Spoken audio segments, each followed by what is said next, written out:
Hey friends, welcome back to Yum's Kitchen. Today we're making a loaded baked potato casserole. Cozy, hearty, and perfect for a comforting dinner. Everything gets tossed together and baked until golden and bubbly.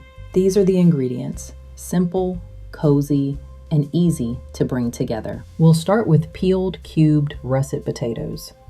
These hold up really well in the oven and get nice and tender. Next, we'll add the vegan sour cream and season everything simply. Now we'll make it loaded, adding bacon bits, cheddar-style cheese, and chives.